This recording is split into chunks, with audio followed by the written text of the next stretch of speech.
Hello again and welcome to Chef Mel's kitchen. So today we're making a beef, mushroom and Guinness stew. So we're heading over to Ireland for this recipe today. So Guinness, if you've never heard of it or tried it before, is the national drink of Ireland. It is a type of stout, which again, if you haven't heard of stout's an animal as well, I think. But stout is a very, very dark beer, a dark, bitter sort of ale. And it's very, very popular in Ireland. It's considered to be quite a healthy drink. Obviously, it being alcoholic, you shouldn't drink too much of it, but it is generally considered quite good for you, Guinness. A lot of people think it's because of the iron content in it, because it's very dark, but they say that's a bit of an urban myth, actually. And they say Guinness is actually very high in the B vitamins, particularly in folate. And also it's very high in something called flavonoids, which again sounds a bit odd, doesn't it? But flavonoids is found in red wine, it's found in dark chocolate. It's the reason why they say, you know, a little bit of red wine or a little bit of dark chocolate is quite good for you. It's the same thing with Guinness. And that's what's quite interesting about Guinness is, so when women are pregnant, the advice over the years has changed regarding, you know, what you can and can't eat. And, you know, back in the days, they used to say, oh, you know, one drink, you know, one little drink when you're pregnant is okay. But now sort of the advice is, you know, just don't go near alcohol when you're pregnant. But in my grandmother's generation, because of what I was saying before about how Guinness is good for you, in my grandmother's generation, pregnant women were recommended by their doctors to have half a pint of Guinness a day. You know, for the goodness for the baby, which actually, looking into it, the fact that it's high in folate, which is also known as folic acid, that's actually a supplement that's recommended to pregnant women when they're trying to conceive or when they're sort of growing the baby.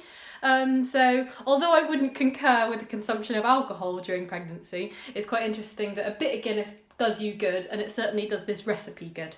So I'll go through the ingredients now. So these are all the ingredients you need, quite a lot this time, but this will feed 4, so quite a lot here. So we'll need 3 tablespoons of oil, that's going to brown the meat. You'll need 800 grams of diced casserole beef. This is diced beef shin. Shin is a very good cut of meat for stewing and casseroles and stuff. I tend to use either beef skirt or beef shin when I make this dish. So that's what I would recommend, 800 grams of that. You'll need 3 rashers of streaky bacon. You'll need 2 onions. You'll need half a teaspoon of garlic granules. You'll need a couple of stalks of fresh rosemary. You can use, I don't know, about 2 teaspoons of dried if you don't want to use fresh or you haven't got fresh, but I got that from my garden. You'll need 300 grams of chestnut mushrooms. You'll need 1 beef stock pot or 2 regular beef stock cubes. You'll need, which I'm going to turn in with 600 millilitres of water into 600 ml of beef stock. You'll need 2 carrots. You'll need about 4 tablespoons of flour with some salt and pepper. I'm going to coat the meat in that in a minute. And then the lovely chief ingredient, that is our Guinness. So you'll need 400 ml of this, which is, I think it's a 500 ml bottle, so almost 1 bottle of Guinness. And those are all the ingredients you will need. So I put my beef in a bowl and I double checked to see if there was any connective tissue or sinew, which I trimmed off. You want to keep the fat in there because fat is flavour, but if you see anything that looks almost like a shiny, translucent sort of thing, then you need to trim that out because that's connective tissue and that's chewy. So beef's in the bowl. You need to add a bit of flour. So I'm going to say about roughly 3 tablespoons of plain flour and some salt and some pepper. And then you're just going to coat that, of course my hands are clean of course, you're going to coat that beef in that flour, that seasoned flour. And what that's going to do is when we sear that in a minute, that's going to help create a really nice golden crust on the outside of the beef. And then later when we re-add the beef to it, it's going to help thicken the stew. So I've got 3 tablespoons of oil heating up in a large pan, and I'm just getting that oil really nice and hot. And what I'm going to do is I'm going to brown the beef off in batches, probably in about 3 batches, I would say. Normally I would do it in one of these sort of pans, but because I'm making quite a large amount of this casserole, it wouldn't really fit in that, so I'm going to be browning it in this. Takes about 5 minutes each batch.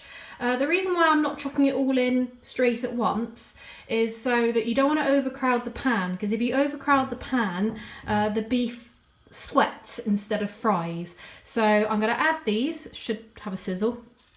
Yes, good. So that'll be, obviously I'll wash my hands in a minute. So that'll be enough for the first batch. So cook that for 5 minutes until browned, remove to a bowl, do the second batch, do the third batch, and then have that browned meat ready, and then I'll show you the next step. You can see I've browned all that meat now, and now I'm going to add, well, I think I'll show you the chopping board because it's going to be easier. I'm going to add my onions, carrots, mushrooms, bacon, and 2 teaspoons of sugar to that oil mix, and then I'm going to cook that on a medium heat for 10 minutes. Okay, now I'd like you to add the garlic granules, the dried rosemary, which I finely diced, and 2 bay leaves, which I don't think I mentioned on the ingredient list. It's optional, but it's nice. And cook that for a further 5 minutes. So now you can reintroduce the browned beef that you made earlier. You can add your stock.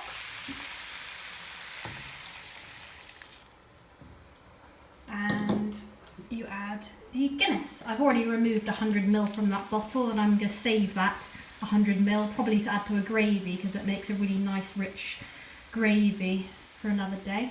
But I'm going to add all that. And now, because it's a stew, because it's a casserole, I'm going to allow that to cook low and slow for at least 1 hour, about 1 hour. So it should have reduced down to a beautiful silky sauce and a nice rich gravy. If you can see that, that's the sort of consistency you're looking for. I'm just going to check seasoning to taste. Oh wow, that doesn't need any adjustment, that's absolutely perfect. I'm just going to transfer that to a serving dish. Now it's ready to serve, but if you have the patience, which sometimes I do, I recommend allowing it to cool and then actually serving it the next day, because if you let a stew marinate for a day, when you reheat it, it's even better. So there we go, steak, mushroom and Guinness casserole.